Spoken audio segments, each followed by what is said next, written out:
بسم الله الرحمن الرحيم.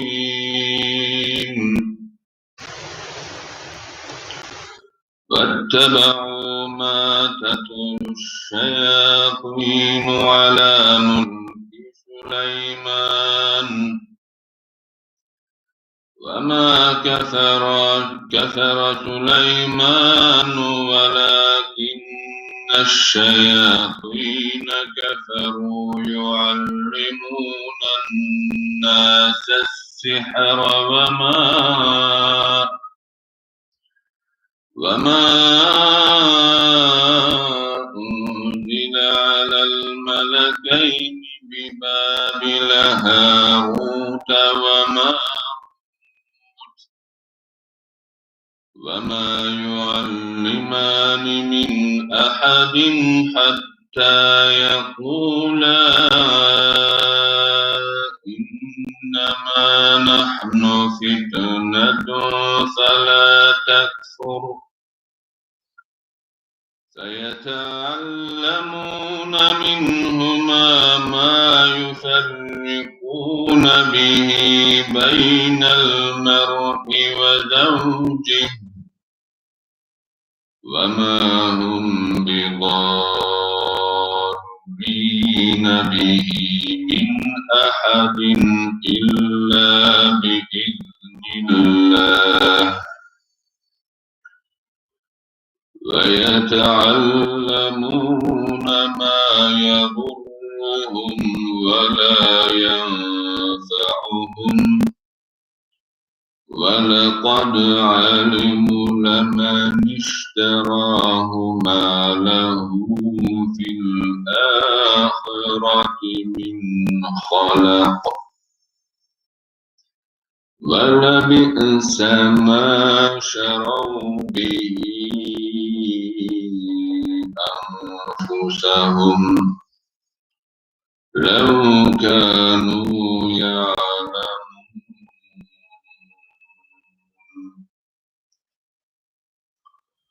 ولو أنهم آمنوا واتقوا لمثوبة من عند الله خير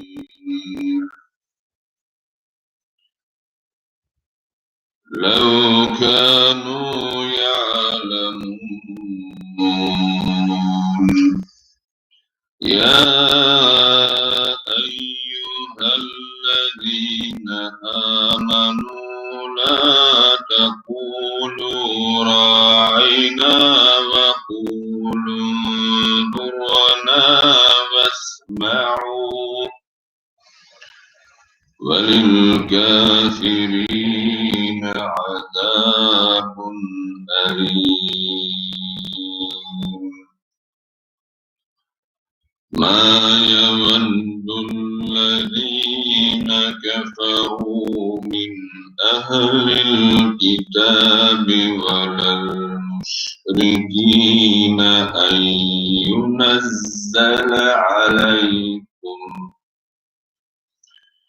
أن ينزل عليكم من خير من ربكم والله يختص برحمته من يشاء والله ذو الفضل العظيم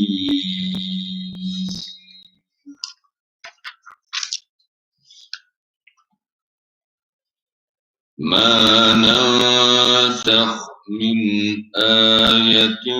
أو ننسها نأت بخير منها أو مثلها ألم تعلم أن الله على كل شيء قدير ألم تعلم أن الله له ملك السماوات والأرض وما لكم من دون الله من ولي ولا نصير أم تريدون أن تسألوا رسولكم كما سئل موسى من قبل ومن يتبدل الكفر بالإيمان فقد ضل سواء السبيلا ود كثير من أهل الكتاب لو يردونكم من بعد إيمانكم كفارا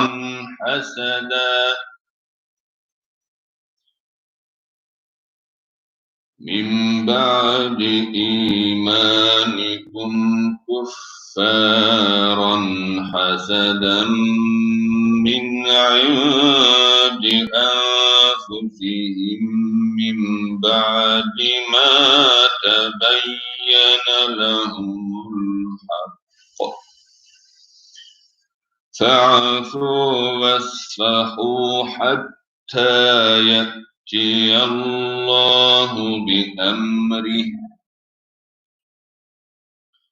إن الله على كل شيء قدير وأقيموا الصلاة وآتوا الزكاة وما تقدموا لأنفسكم من خير تجدوه عند الله إن الله بما تعملون بصير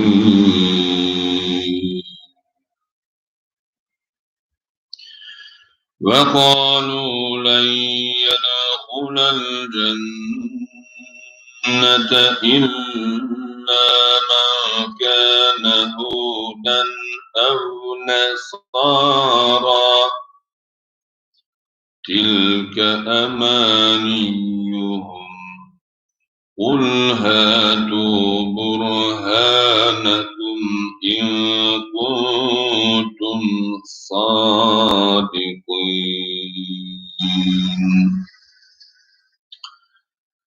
بلى من أسلم وجهه لله وهو محسن فله أجره عند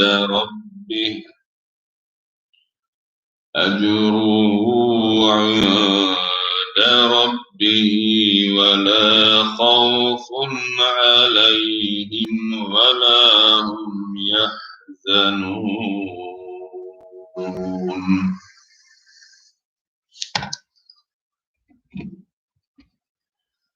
وقالت اليهود ليست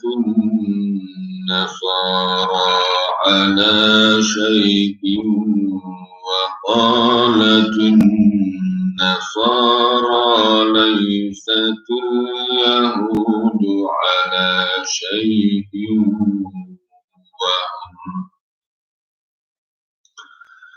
على شيء وهم يتلون الكتاب كذلك قال الذين لا يعلمون مثل قولهم فالله يحكم بينهم يوم القيامة فيما كانوا فيه يختلفون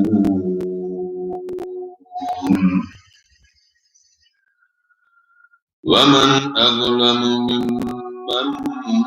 منع مساجد الله أن يذكر فيها اسمه وسعى في خرابها أولئك ما كان لهم أن يدخلوها إلا خائفين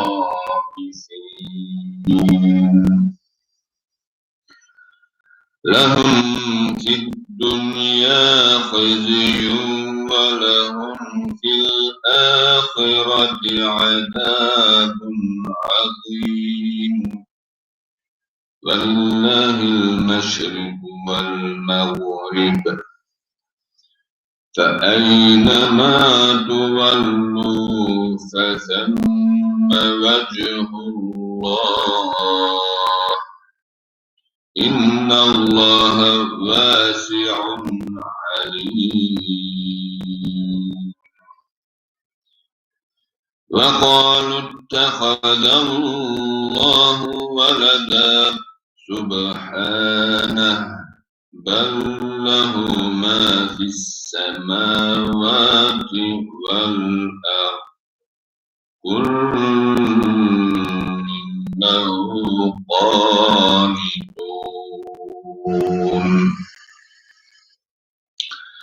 بديع السماوات والأرض وإذا قضى أمرا فإنما يقول له كن فيكون وقال الذين لا يعلمون لولا يكلمنا الله أو تأتينا آية كذلك قال الذين من قبلهم مثل قولهم تشابهت قلوبهم قد بينا الآيات لقوم يوقنون إنا أرسلناك بالحق بشيرا ونذيرا ولا تسأل عن أصحاب الجحيم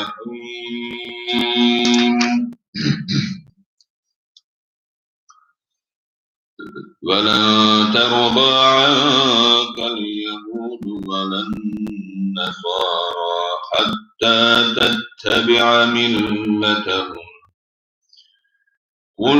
إن هدى الله هو الهدى ولئن اتبعت أهواءهم بعد الذي جاءك من العلم ما لك من الله من ولي ولا نصير الذين آتيناهم الكتاب يتلونه حق تلاوته أولئك يؤمنون به ومن يكفر به فأولئك هم الخاسرون يا بني إسرائيل اذكروا نعمتي التي أنعمت عليكم وأني فضلتكم على العالمين واتقوا يوما لا تجزي نفس عن نفس شيئا ولا يقبل منها عدل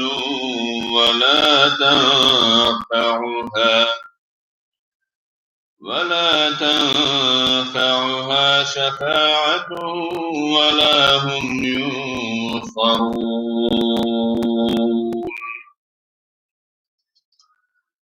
وإذ ابتلى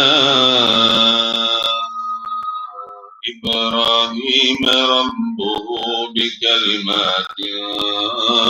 فأتمهن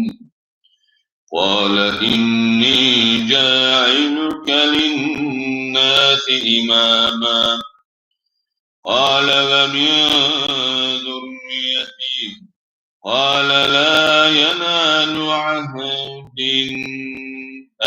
عهد الظالمين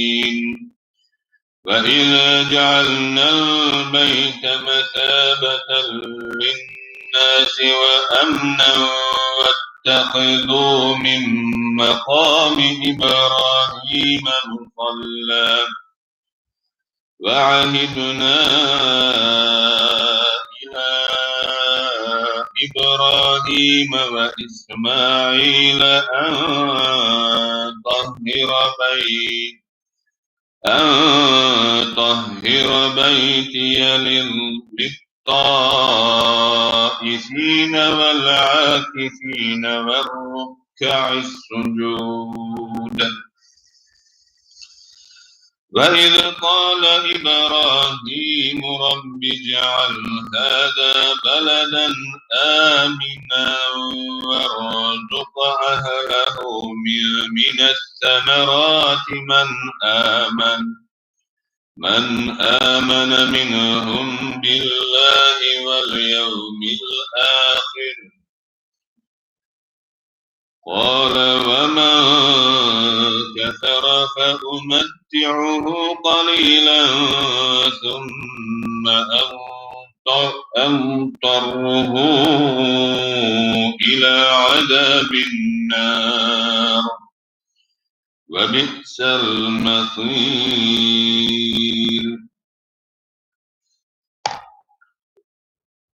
فإذ يرفع إبراهيم قواعد من البيت وإسماعيل ربنا تقبل منا إنك أنت السميع العليم ربنا واجعلنا مسلمين لك ومن ذريتنا أمة مسلمة لك وأرنا مناسكنا وتب علينا إنك أنت التواب الرحيم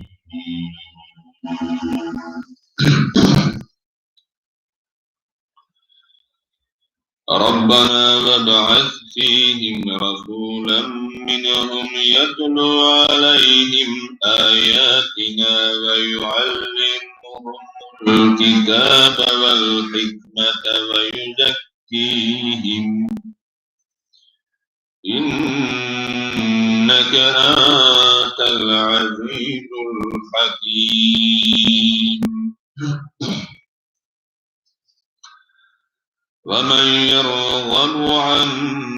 ملة إبراهيم إلا من سفه نفسه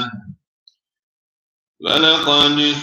اصطفيناه في الدنيا وإنه في الآخرة لمن الصالحين إذ قال له ربه أسلم قال أسلمت لرب العالمين ووصى بها إبراهيم بنيه ويعقوب يا بني إن الله اصطفى لكم الدين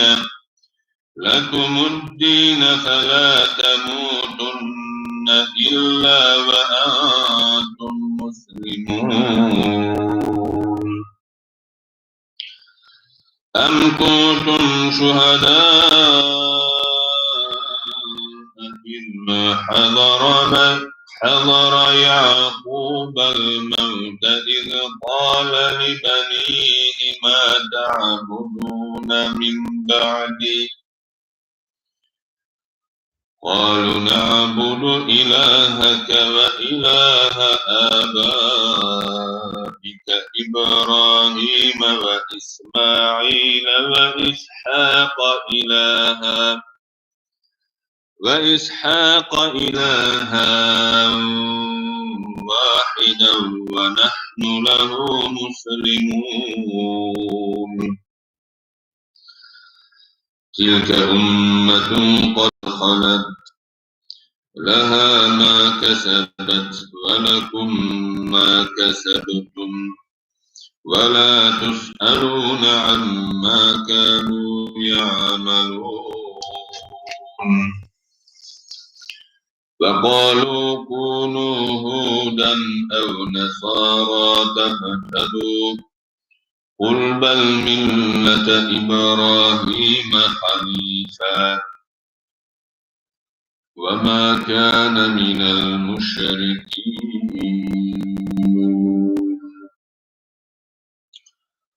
قولوا آمنا بالله وما أنزل إلينا وما أنزل إلى إبراهيم وإسماعيل وإسحاق ويعقوب والأسباط وما أوتي موسى وعيسى وما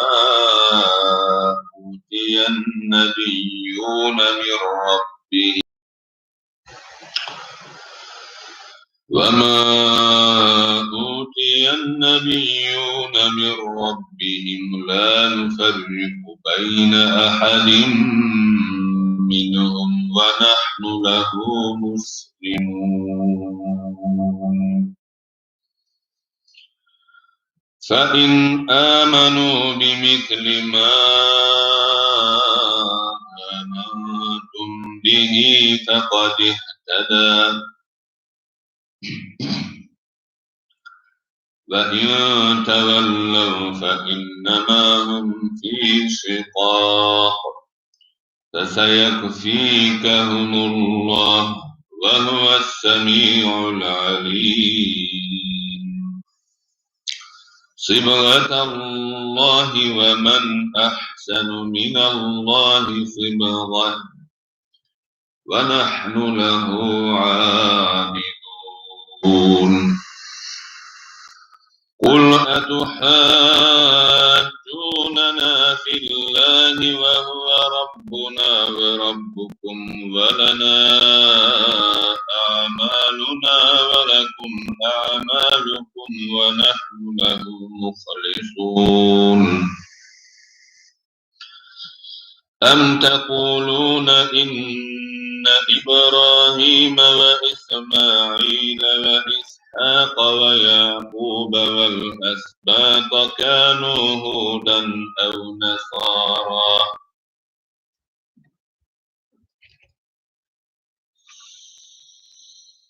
قل أأنتم أعلم أم الله ومن أظلم ممن كتم شهادة عنده من الله وما الله بغافل عما تعملون تلك أمة قد خلت لها ما كسبت ولكم ما كسبتم ولا تسألون عما كانوا يعملون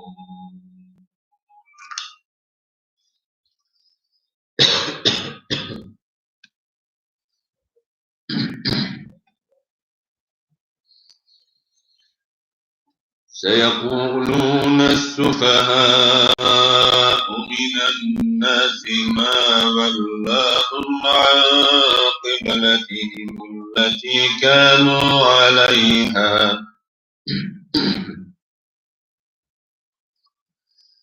قل لله المشرق والمغرب يهدي من يشاء إلى صراط مستقيم وكذلك جعلناكم أمة وسطا وسطا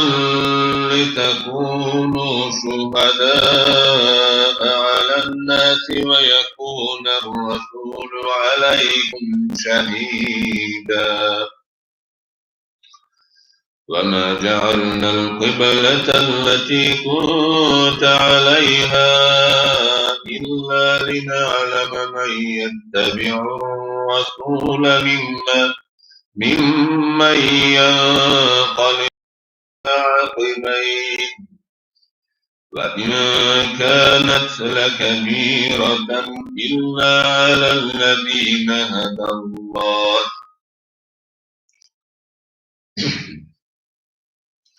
وما كان الله ليضيع إيمانكم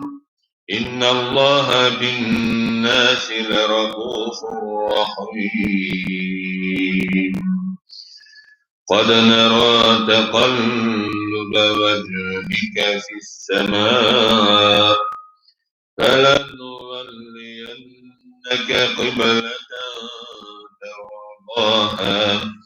فول وجهك شطر المسجد الحرام وحيث ما كنتم فولوا وجوهكم شطره وإن الذين أوتوا الكتاب ليعلمون أنه الحق من ربهم وما الله بغافل عما يعملون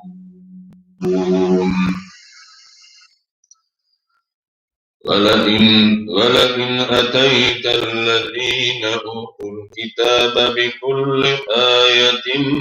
ما تبعوا قبلتك وما أنت بتابع قبلتهم وما بعضهم بتابع قبلة بعض ولئن اتبعت أهواءهم من بعد ما جاءك من العلم إنك إذا لمن الظالمين الذين آتيناهم الكتاب يعرفونه كما يعرفون أبناءهم وإن فريقا منهم ليكتمون الحق وهم يعلمون الحق من ربك فلا تكونن من الممترين ولكل وجهة وهو موليها فاستبقوا الخيرات أينما تكونوا يأت بكم الله جميعا إن الله على كل شيء قدير ومن حيث خرجت فول وجهك شطر المسجد الحرام وإنه للحق من ربك وما الله بغافل عما تعملون ومن حيث خرجت فول وجهك شطر المسجد الحرام وحيث ما كنتم فولوا وجوهكم شطره لئلا يكون للناس عليكم حجة إلا الذين ظلموا منهم فلا تخشوهم واخشوني ولأتم نعمتي عليكم ولعلكم تهتدون كما أرسلنا فيكم رسولا منكم يتلو عليكم آياتنا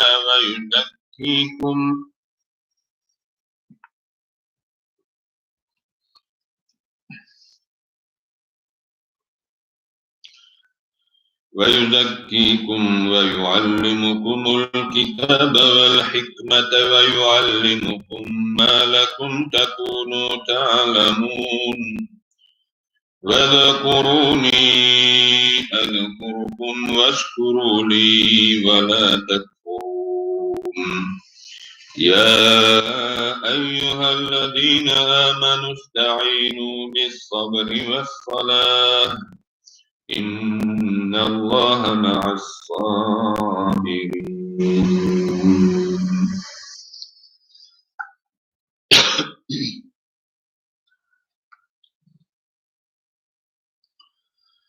ولا تقولوا لمن يقتل في سبيل الله أموات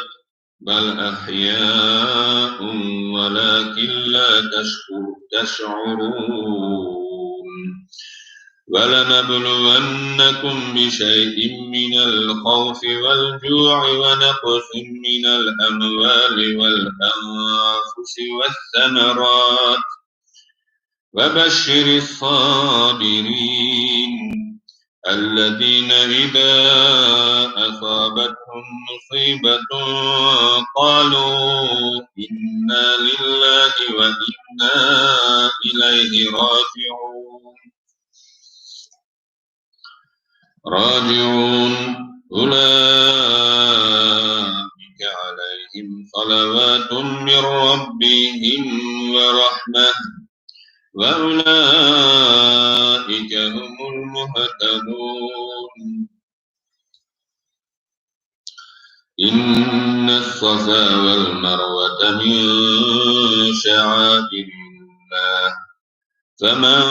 فمن حج البيت أو اعتمر فلا جناح عليه أن يطوف بهما وما تطوع خيرا فإن الله شاكر عليم إن الذين يكتمون ما أنزلنا من البينات والهدى من بعد ما بيناه للناس في الكتاب أولئك يلعنهم الله ويلعنهم اللاعنون إلا الذين تابوا وأصلحوا وبينوا فأولئك أتوب عليهم وأنا التواب الرحيم إن الذين كفروا وماتوا وهم كفار أولئك عليهم لعنة الله والملائكة والناس أجمعين خالدين فيها لا يخفف عنهم العذاب ولا هم ينذرون وإلهكم إله واحد لا إله إلا هو الرحمن الرحيم إن في خلق السماوات والأرض واختلاف الليل والنهار والفلك التي تجري في البحر بما ينفع الناس وما أنزل الله من السماء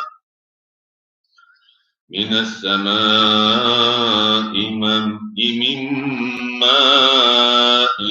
فأحيا به الأرض بعد موتها وبث فيها من كل دابة وتصريف الرياح والسحاب المسخر بين السماء والأرض لآيات لقوم يعقلون ومن الناس من يتخذ من دون الله أندادا يحبونهم كحب الله والذين آمنوا أشد حبا لله ولو يرى الذين ظلموا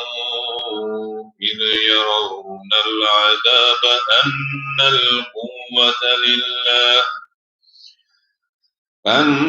القوة لله جميعا وأن الله شديد العذاب إذا تبرأ الذين اتبعوا من الذين اتبعوا ورأوا العذاب وتقطعت بهم الأسباب وقال الذين اتبعوا لو أن لنا كرة فنتبرأ منهم كما تبرأوا منا كذلك يريهم الله أعمالهم حسرات عليهم وما هم بخارجين من نار يا أيها الناس كلوا مما في الأرض حلالا طيبا ولا تتبعوا خطوات الشيطان إنه لكم عدو مبين إنما يأمركم بالسوء والفحشاء وأن تقولوا على الله ما لا تعلمون وإذا قيل لهم اتبعوا ما أنزل الله قالوا بل نتبع ما ألفينا عليه آباءنا أولو كان آباؤهم لا يعقلون شيئا ولا يهتدون ومثل الذين كفروا كمثل الذي ينعق بما لا يسمع إلا دعاء ونداء صم بكم عمي فهم لا يعقلون يا أيها الذين آمنوا كلوا من طيبات ما رزقناكم واشكروا لله إن كنتم إياه تعبدون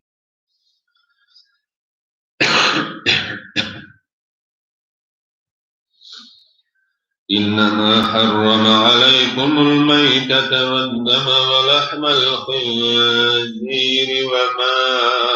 أهل به لغير الله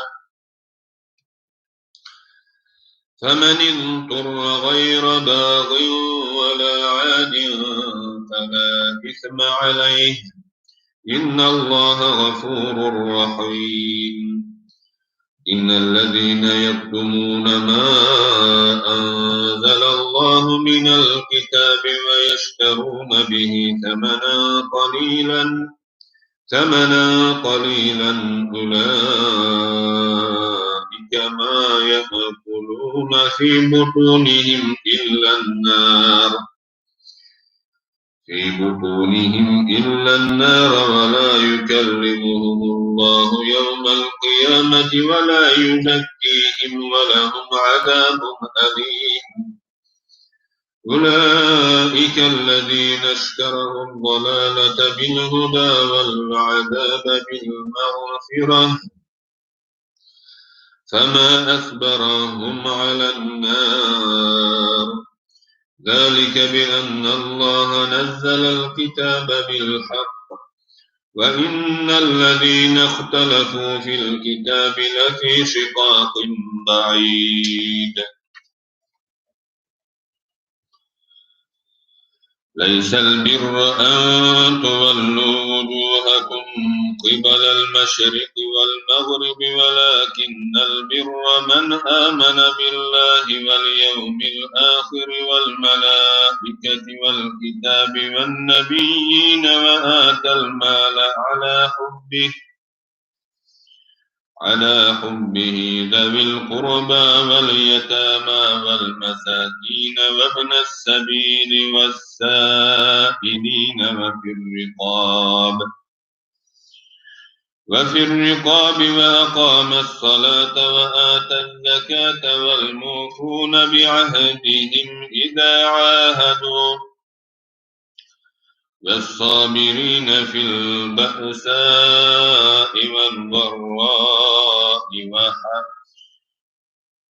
والضراء وحين البأس أولئك الذين صدقوا وأولئك هم المتقون يا أيها الذين آمنوا كتب عليكم القصاص في القتلى الحر بالحر والعبد بالعبد والأنثى بالأنثى فمن عفي له من أخيه شيء فاتباع بالمعروف وأداء إليه بإحسان ذلك تخفيف من ربكم ورحمة فمن اعتدى بعد ذلك فله عذاب أليم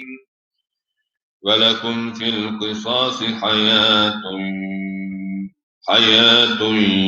يا أولي الألباب لعلكم تتقون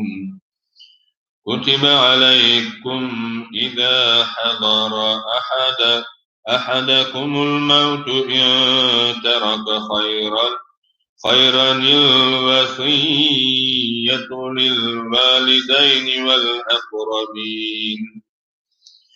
والأقربين بالمعروف حقا على المتقين فمن بدله بعدما سمعه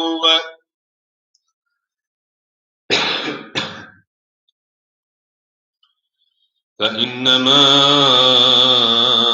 إثمه على الذين يبدلونه إن الله سميع عليم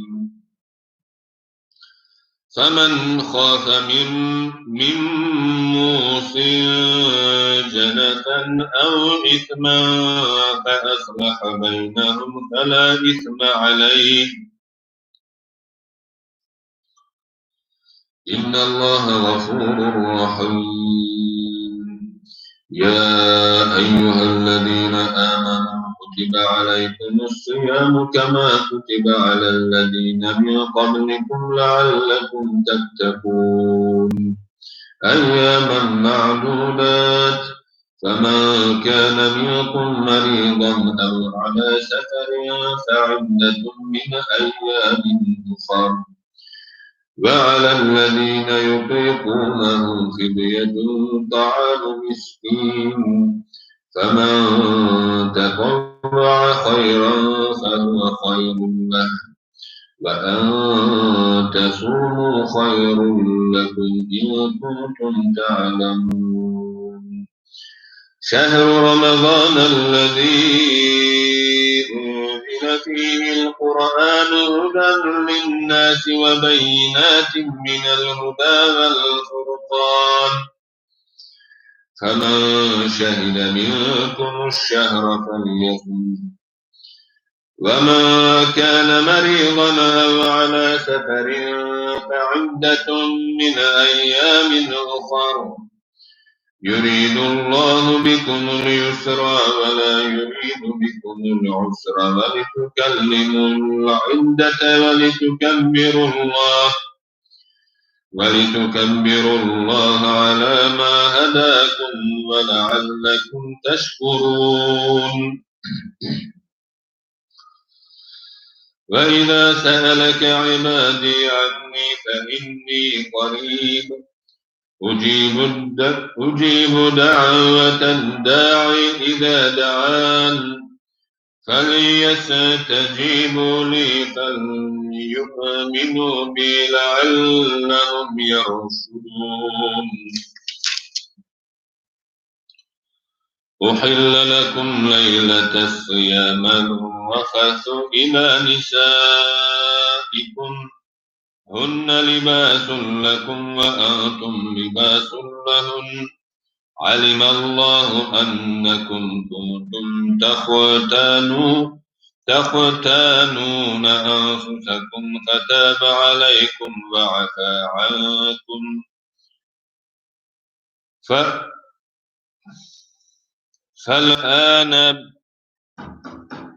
فالآن باشروهن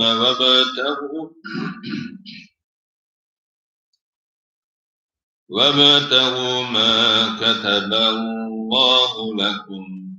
وكلوا واشربوا حتى يتبين لكم الخيط الأبيض من الخيط الأسود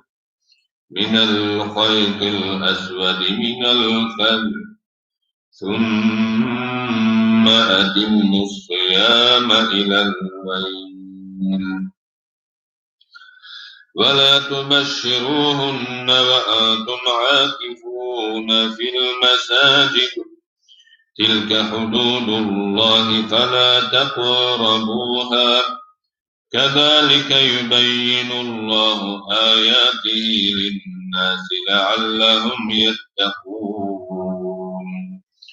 ولا تأكلوا أموالكم بينكم بالباطل وتدلوا بها إلى الحكام لتأكلوا فريقا من أموال الناس بإثم وأنتم تعلمون. يسألونك عن الأهلة قل هي مواقيت للناس والحج ليس البر بأن تأتوا البيوت من ظهورها ولكن البر من التقى واتقوا البيوت من أبوابها واتقوا الله لعلكم تفلحون. وقاتلوا في سبيل الله الذين يقاتلونكم ولا تعتدوا إن الله لا يحب المعتدين.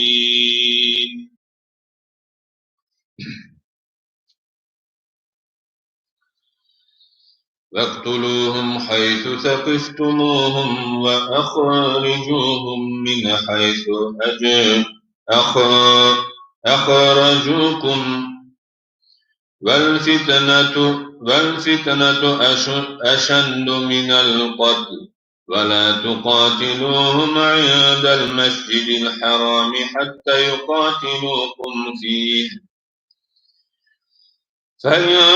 قاتلوكم فاقتلوهم كذلك جزاء الكافرين. فإن انتهوا فإن الله غفور رحيم. وقاتلوهم حتى لا تكون فتنة ويكون الدين لله فإن انتهوا فلا عدوان إلا على الظالمين. الشهر الحرام بالشهر الحرام والحرمات قصاص فمن اعتدى عليكم فاعتدوا عليه بمثل ما اعتدى عليكم.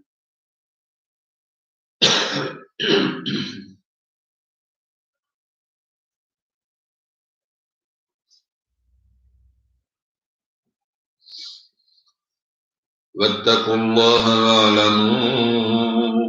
أن الله مع المتقين. وأنفقوا في سبيل بأيديكم إلى التهلكة وأحسنوا إن الله يحب المحسنين. وأتموا الحج والعمرة لله فإن أحصرتم فما استيسر من الهدي ولا تحلقوا رؤوسكم حتى يبلغ الهدي محله فمن كان منكم مريضا أو به أذى من رأسه ففدية من صيام أو صدقة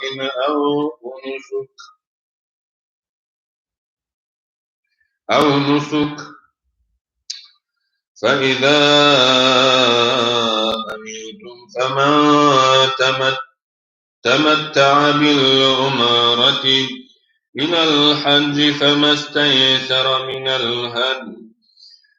فمن لم يجد فصيام ثلاثة أيام في الحج وسبعة إذا رجعتم تلك 10 كاملة ذلك لمن لم يكن أهله حاضر المسجد الحرام واتقوا الله واعلموا أن الله شديد العقاب. الحج أشهر معلومات فمن فرض فيهن الحج فلا رفث ولا فسوق ولا جدال في الحج وما تفعلوا من خير يعلمه الله وتزودوا فإن خير الزاد التقوى واتقون يا أولي الألباب.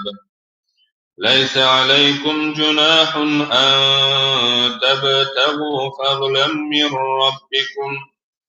فإذا أفضتم من عرفة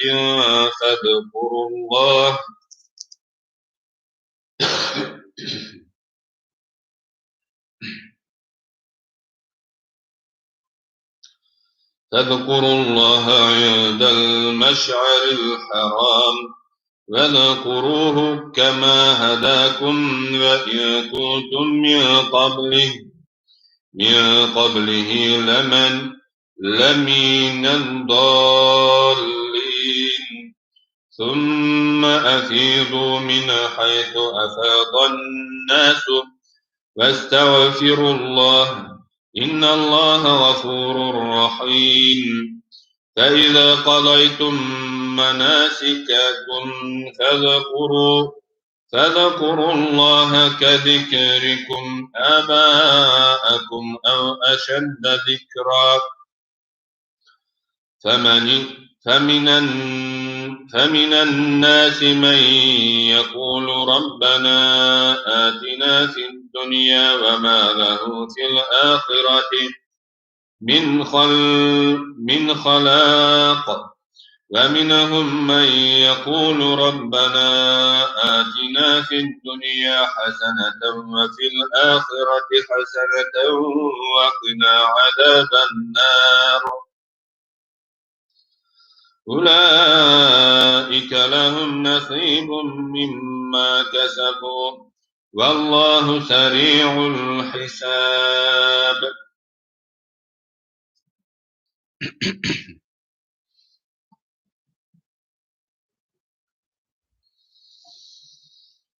فاذكروا الله في أيام معدودات فمن تعجل في يومين فلا إثم عليه ومن تأخر فلا إثم عليه لمن اتقى واتقوا الله واعلموا أنكم إليه تحشرون ومن الناس من يعجبك قوله في الحياة الدنيا ويشهد الله على ما في قلبه وهو ألد الخصام وإذا تولى سعى في الأرض ليفسد فيها ويهلك الحرث والنسل والله لا يحب الفساد وإذا قيل له اتق الله أخذته العزة بالإثم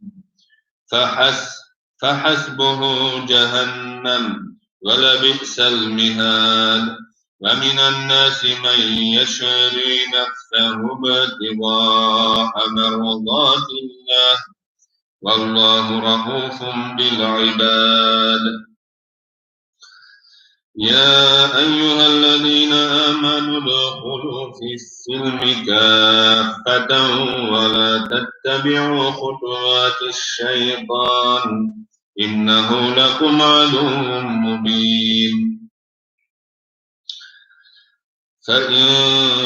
زللتم من بعد ما جاءتكم البينات فاعلموا أن الله عزيز حكيم هل ينظرون إلا أن يأتيهم الله في ظلل من الغمام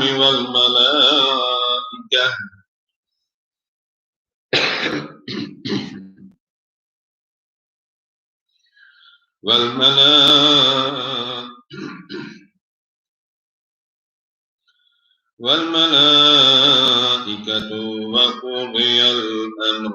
وإلى الله ترجع الأمور سل بني إسرائيل كم آتيناهم من آية بينة ومن يبدل نعمة الله من بعد ما جاءته فإن الله شديد العقاب زين للذين كفروا الحياة الدنيا ويسخرون من الذين آمنوا والذين اتقوا فوقهم يوم القيامة والله يرزق من يشاء بغير حساب كان الناس أمة واحدة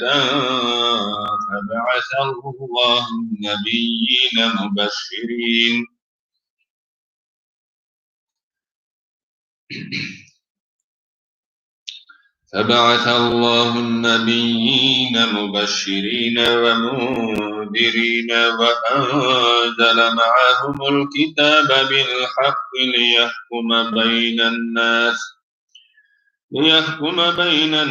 فيما اختلفوا فيه وما اختلف فيه إلا الذين أوتوه من بعد ما جاءتهم البينة بغيا بينهم فهدى الله الذين آمنوا لما اختلفوا فيه من الحق بإذن الله والله يهدي من يشاء إلى صراط مستقيم أم حسبتم أن تدخلوا الجنة ولما ولما يأتكم مثل الذين خلوا من قبلكم مستهم البأساء والضراء والزلازل حتى يقول الرسول والذين آمنوا معه متى نصر الله ألا إن نصر الله قريب يسألونك ماذا ينفقون قل ما أنفقتم من خير فللوالدين والأقربين واليتامى والمساكين وابن السبيل وما تفعلوا من خير فإن الله به عليم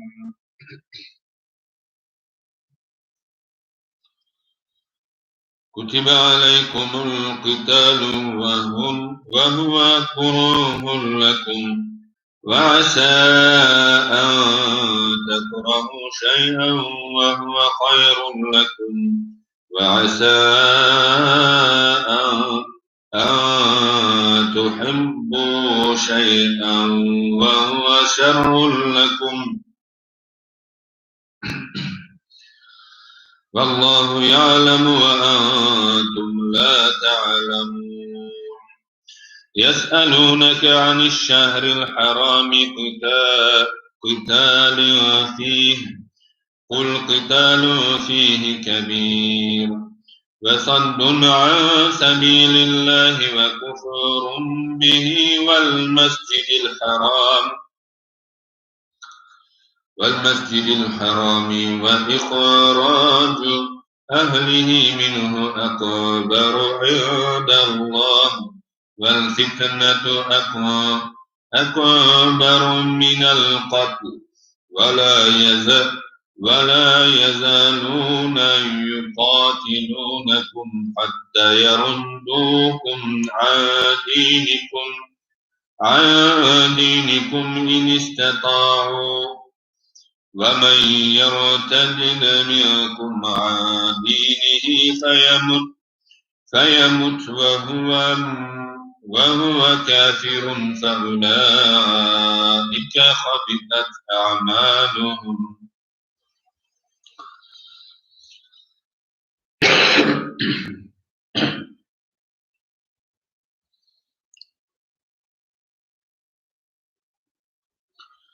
فأولئك حبطت أعمالهم في الدنيا والآخرة وأولئك أصحاب النار هم فيها خالدون إن الذين آمنوا والذين هاجروا وجاهدوا في سبيل الله أولئك يرجون رحمة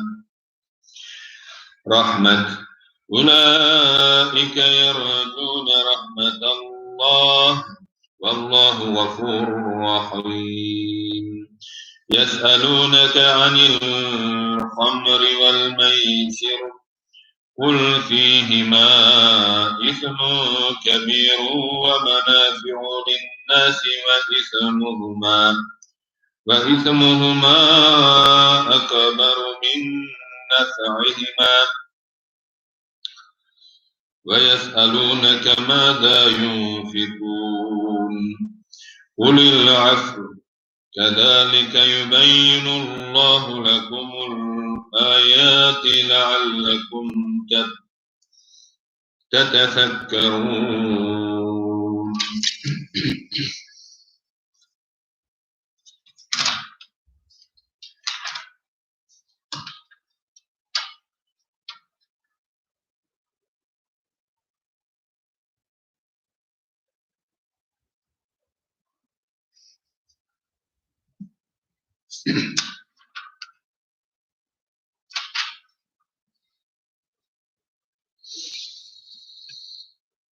في الدنيا والآخرة ويسألونك عن اليتامى قل إصلاح لهم خير وإن تخالطوهم فإخوانكم والله يعلم المفسد من المصلح ولو شاء الله لأعنتكم إن الله عزيز حكيم ولا تنكحوا المشركات حتى يؤمن ولا أمة مؤمنة خير من مشركة ولو أعجبتكم ولا تنكحوا المشركين حتى يؤمنوا ولا عبد مؤمن خير من مشرك ولو أعجبكم أولئك يدعون إلى النار والله يدعو إلى الجنة والمغفرة بإذنه ويبين آياته للناس لعلهم يتذكرون ويسألونك عن المحيض قل هو أذى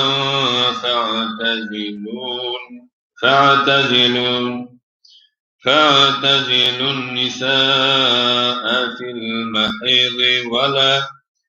ولا تقربوهن حتى يطهرن فإذا تطهرن فأتوهن من حيث أمركم الله إن الله يحب التوابين ويحب المتطهرين نساؤكم حرث لكم فأتوا حرثكم أنى شئتم وقدموا لأنفسكم واتقوا الله واعلموا أنكم ملاقوه وبشر المؤمنين ولا تجعلوا الله عرضة لأيمانكم أن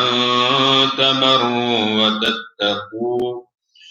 وتتقوا وتصلحوا بين الناس والله سميع عليم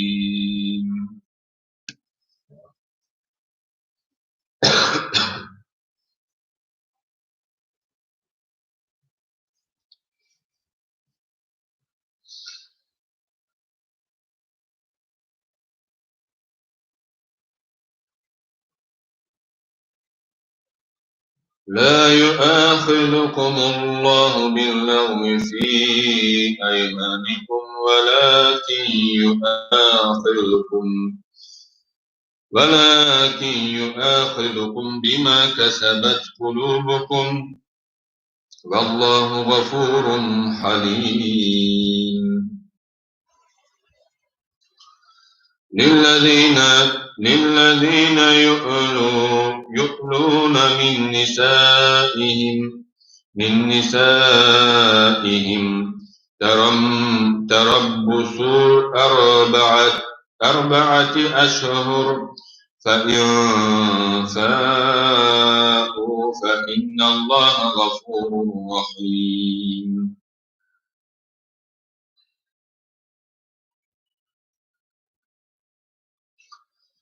وإن عزموا الطلاق فإن الله سميع عليم والمطلقات يتربصن بأنفسهن 3 قروء ولا يحل لهن أن يكتمن ما خلق الله في أرحامهن إن كن يؤمن بالله واليوم الآخر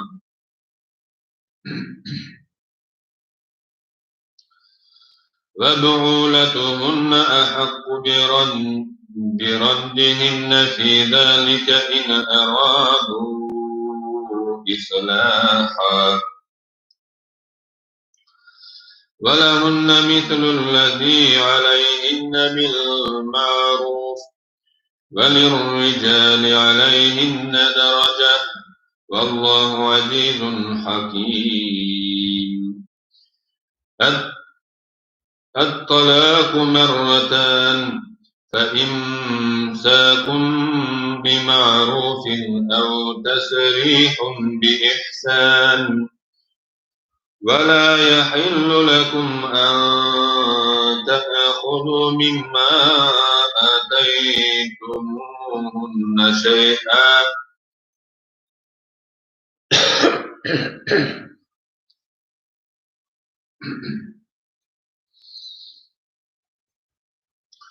شيئا إلا أن يخافا ألا يقيما حدود الله فإن خفتم ألا يقيما حدود الله فلا جناح عليهما فيما افتدت به تلك حدود الله فلا تعتدوها ومن يتعد حدود الله فأولئك هم الظالمون. فإن طلقها فلا تحل له من بعد حتى تنكح زوجا غيره فإن طلقها فلا جناح عليهما أن يراجعا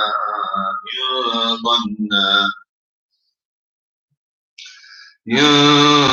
ظنا أن يقيما حدود الله وتلك حدود الله يبينها لقوم يعلمون.